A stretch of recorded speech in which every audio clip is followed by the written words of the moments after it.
சகோதர சகோதரர்களே, இன்றைய நற்செய்தி வழியாக இறைவன் நமக்கு சொல்கிற செய்தி, சீடத்துவ வாழ்வு என்பது சிம்மாசனங்கள் நிறைந்த ஒரு வாழ்வு அல்ல, சிலுவைகளை தூக்கி சுமந்து கொண்டு வர வேண்டிய வாழ்வு என்பதை இன்றைய நற்செய்தியிலே தெளிவுபடுத்துகிறார்.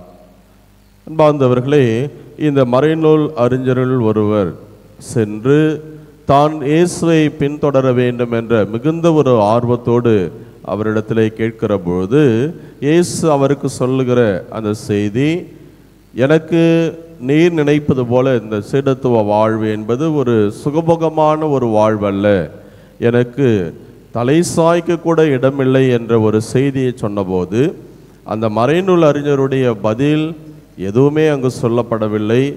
மாறாக அவர் எந்த பதிலும் இல்லாமல் அவர் விலகி சென்றார் என்பதை நற்செய்தியாளர் மிக தெள்ள தெளிவாக சொல்கிறார். காரணம், அவருடைய எண்ணம் எல்லாம் ஏதோ ஆண்டவர் இயேசு மக்கள் மத்தியிலே அற்புதங்கள் அதிசயங்களை செய்து வாழ்கிற பொழுது அவரை பற்றி மக்கள் எல்லாம் பரபரப்பாக பேசுவதை கேட்கிற போது, இது ஒரு சுகமுகமான ஒரு வாழ்வு என்ற ஒரு சிந்தனையில்தான் அவரை பின்பற்ற வருகிறார். ஆனால் அங்கே இயேசு சுட்டி காட்டுகிற ஒரு செய்தி, இது மலர் படுக்கை நிறைந்த ஒரு வாழ்வு அல்ல, முட்கள் நிறைந்த ஒரு வாழ்வு என்று சொன்னபோது எந்த பதிலும் இல்லாமல் அவர் விலகி செல்கிறார்.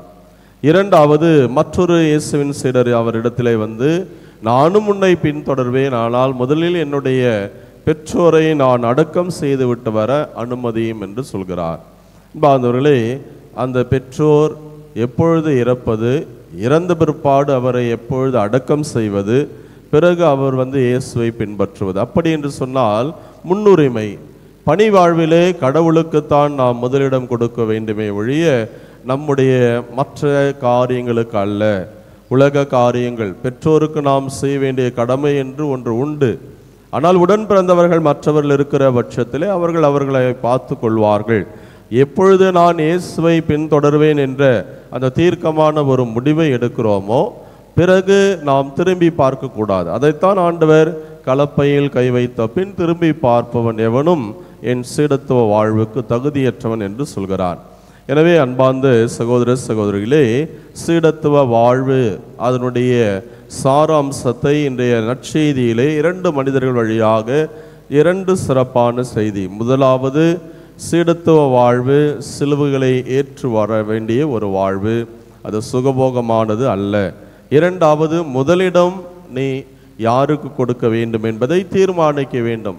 எப்பொழுது கடவுளை விட்டுவிட்டு மற்ற காரியங்களுக்கு நம்முடைய சிந்தனைகள் சிதறுகிறதோ, அப்பொழுது நாம் முழுமையாக சீடத்துவ வாழ்வை வாழ முடியாது என்ற ஒரு செய்தியையும் இன்றைக்கு மிக ஆணித்தரமாக ஆண்டவர் இயேசு நமக்கு சொல்கிறார்.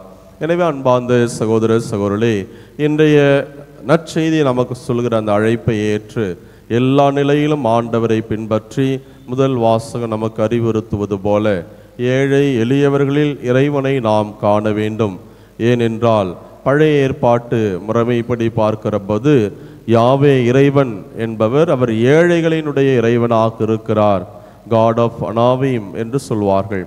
எனவே ஒடுக்கப்பட்ட ஓரங்கட்டப்பட்ட மக்களை, ஏழை எளிய மக்களை அன்பு செய்கிற ஒரு இறைவனாக இருக்கிறார் என்ற செய்தியை நமக்கு கொடுக்கிற பொழுது, நாமும் இந்த சீடத்துவ வாழ்வில் அந்த ஏழை எளியவர்களில் இறைவனை இனம் கண்டு கொண்டு நம்முடைய இந்த சீடத்துவ வாழ்வை சிலுவைகள் நிறைந்ததாக இருந்தாலும் நம்முடைய முதல் முன்னுரிமையை ஆண்டவருக்கும் அந்த அறப்பணிகளுக்கும் செலுத்தி அவருடைய அன்பு சீடர்களாக இருக்க தொடர்ந்து முயற்சியெடுப்போம். அதற்கு தேவையான வரத்திற்காக ஜெபிப்போம். இறைவன் நம்மை நிறைவாக ஆசீர்வதிப்பாராக. ஆமேன்.